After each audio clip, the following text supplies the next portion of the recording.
Nah, etiologi yang mungkin menyebabkan keluhan di atas. Kita ke parasitologi nih, tentang cacing-cacing.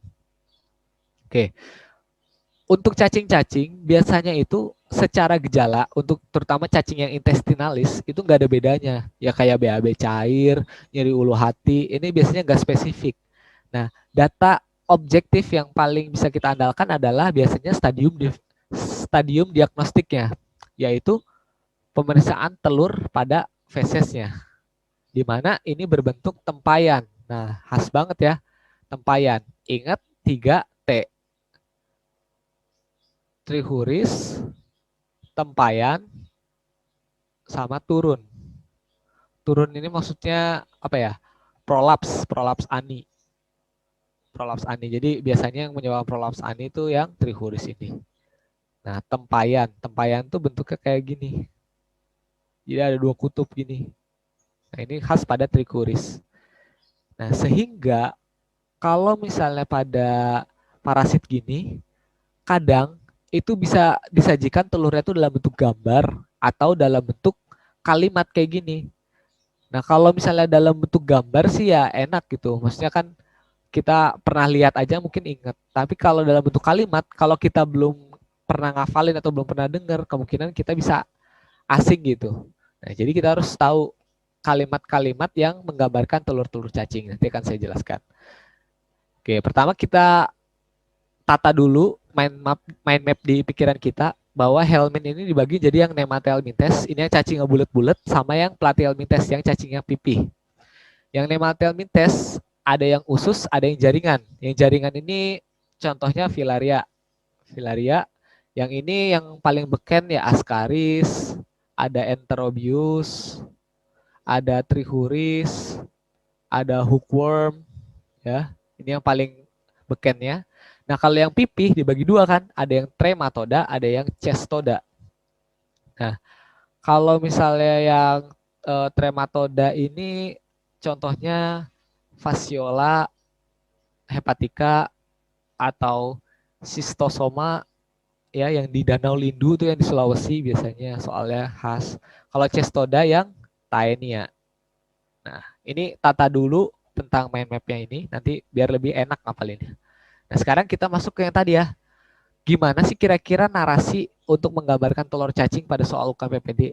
Nah, Ascaris, ini paling sering kan, bentuk telurnya kayak gini.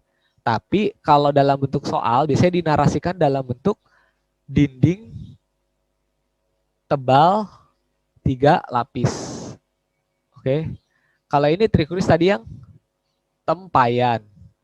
Kalau cacing tambang atau Strongyloides ini biasanya dalam bentuk dinding tipis.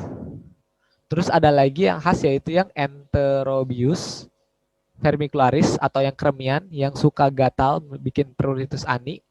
Itu bentuknya seperti huruf D.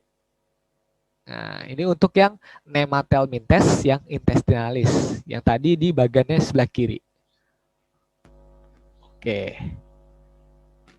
Jadi ini trichuris trichiura. Nah, sekarang kita ngomongin yang bagian yang sebelah kanan nih, yang tentang telur pipih. Oke, kita baca dulu ya soalnya. Apakah parasit penyebab kasus pasien di atas? Nah, lagi-lagi stadium diagnostiknya disajikan dalam bentuk kalimat. Meskipun ini ada seperti gambar di samping, tapi nggak ada gambarnya ya. Tapi udah bisa kita jawab dari telur besar beroperkulum. Nah, telur besar beroperkulum. Ini itu khas pada fasciola hepatica. Kayak gimana sih beroperkulum itu? Kayak gini.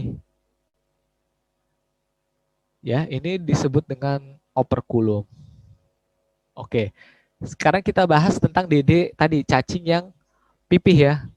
Kan ini untuk yang cestoda tadi yang trematoda ada ini fasciola hepatica sama cystosoma yang ada di Danau Lindu ya. Nah, ini ada 3 ya kalau kalian ingat, ada yang Japonicum, ada yang Mansoni, ada yang salah H ini ya. Hematobium. Yang ada di Sulawesi yang mana? Yang ini ya. gambaran telurnya itu bulat, ada tanduk kecil tapi hampir gak kelihatan gitu. Nah, kalau yang Mansoni ini seperti komik gini bentuknya. Kalau yang hematobium, tanduknya ini di salah satu kutub. Nah, oke. Ini untuk yang trematoda ya, yang tadi, yang sebelah tengah, yang sebelah tengah. Yang cacing pipi kan tadi ada trematoda, ada cestoda. Nah, ini yang trematoda. Ya, yang fasciola hepatica tadi yang ada operculum, yang cystosoma yang ada tanduknya. Oke.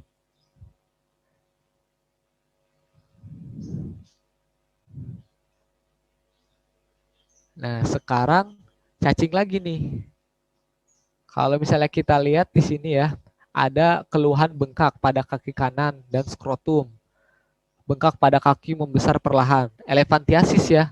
Berarti penyebabnya apa? Cacing filaria. Kalau di peta konsep yang tadi, filaria ada di mana?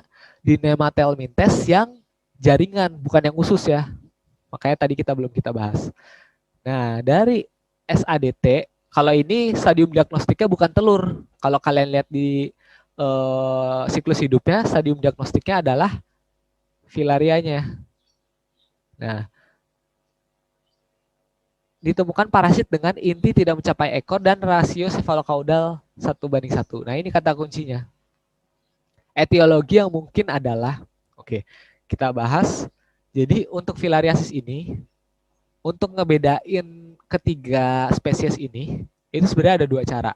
Yang pertama secara klinis, di mana yang menyebabkan pembengkakan selain kaki, tapi sampai ke skrotum, itu cuma yang ini aja, Wuchereria bancrofti.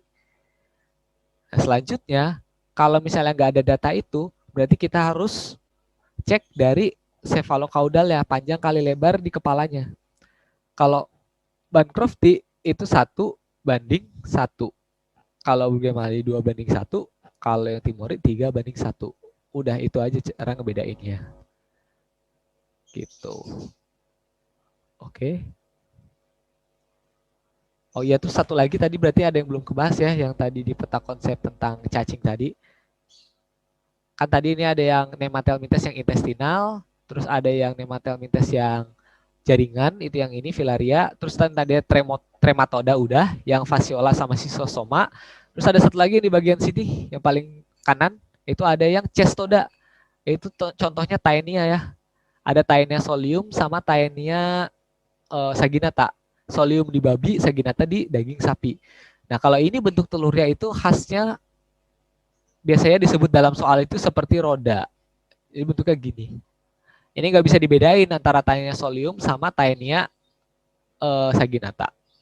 Oke, paling tambahannya itu aja.